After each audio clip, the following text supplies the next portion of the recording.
कुएं का पानी। एक किसान बहुत परेशान था। उसे अपने खेतों को सींचने के लिए पानी की जरूरत थी। इसलिए वह कई दिनों से अपनी जमीन के आसपास किसी कुएं की तलाश कर रहा था। इसी तलाश में वह घूम ही रहा था कि अचानक उसे एक कुआं दिखा। यह कुआं उसके खेतों से बहुत नजदीक था, इसलिए किसान बहुत खुश हुआ। उसने सोचा कि अब उसकी परेशानी खत्म हो गई। यह सोचकर वह खुशी खुशी घर चला गया। अगले दिन वह पानी लेने कुएं पर पहुंचा। जैसे ही उसने कुएं के नजदीक रखी बाल्टी कुएं में डाली, वहां एक आदमी आ धमका। वह किसान से बोला, यह कुआं मेरा है, तुम इससे पानी नहीं ले सकते। अगर तुम इस कुएं से पानी लेना चाहते हो तो तुम्हें इस कुएं को खरीदना होगा। यह बात सुनकर किसान कुछ देर रुका और फिर मन ही मन सोचने लगा कि अगर मैं इस कुएं को खरीद लूं तो मुझे कभी पानी की कमी नहीं होगी और न ही मुझे पानी के लिए इधर उधर भटकना पड़ेगा। फिर क्या था, दोनों के बीच एक रकम तय हुई। किसान के पास उतने पैसे तो थे नहीं, लेकिन वह यह मौका छोड़ना नहीं चाहता था। इसलिए किसान ने उस आदमी को अगले दिन वह रकम देने का वादा किया और घर की ओर चल दिया। किसान के लिए कुआं खरीदने का यह अच्छा मौका था, इसलिए वह इस काम में जरा भी देर नहीं करना चाहता था। घर पहुंचते ही उसने अपने करीबियों और दोस्तों से इस बारे में बात की और कुएं के लिए तय हुई रकम का इंतजाम करने में जुट गया। थोड़ी भागदौड़ और कोशिश के बाद आखिरकार उसने वह रकम जमा कर ली।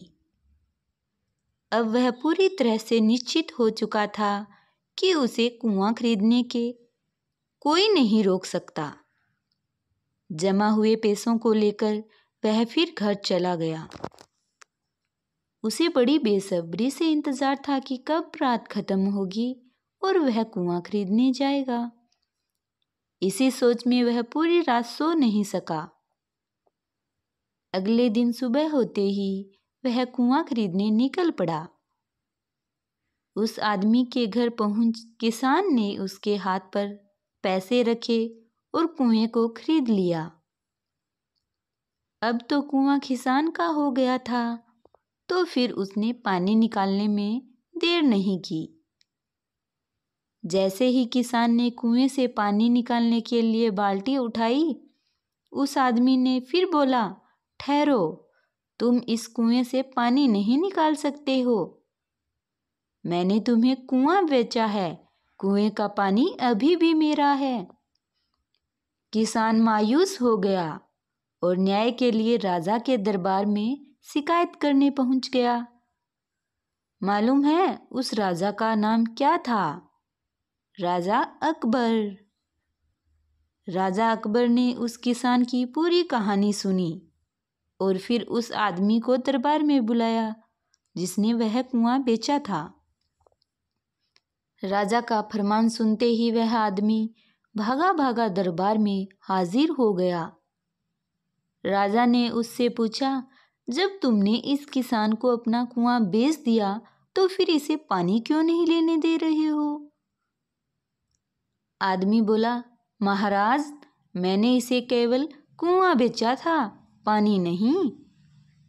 यह बात सुनकर राजा भी सोच में पड़ गए।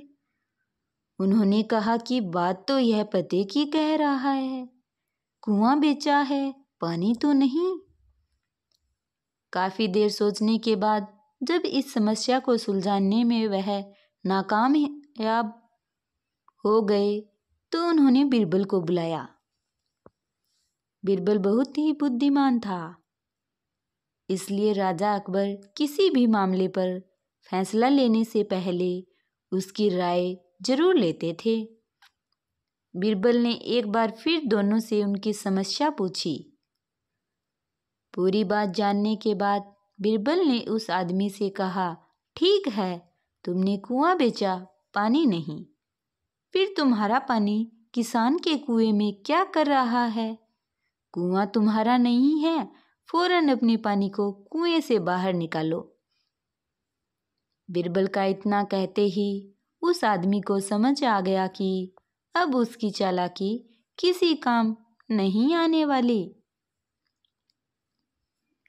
उसने राजा से फौरन माफी मांगी और माना कि कुएं के साथ उसके पानी पर भी किसान का पूरा अधिकार है। यह देखकर राजा अकबर ने बिरबल की बुद्धिमानी की तारीफ की और कुआं बेचने वाले आदमी पर धोखेबाजी के लिए जुर्माना लगाया। सीख: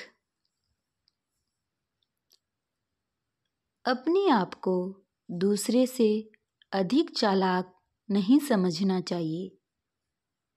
साथ ही धोखा देने की आदत से भी दूर रहना चाहिए, क्योंकि कोई ऐसा भी हो सकता है जो आपसे भी अधिक बुद्धि का इस्तेमाल करना जानता हो। ऐसे में आपका धोखा पकड़ा जाएगा और आपको अपने किए का भुगतान करना होगा, जैसा इस कहानी के अंत में कुआं बेचने वाले आदमी को करना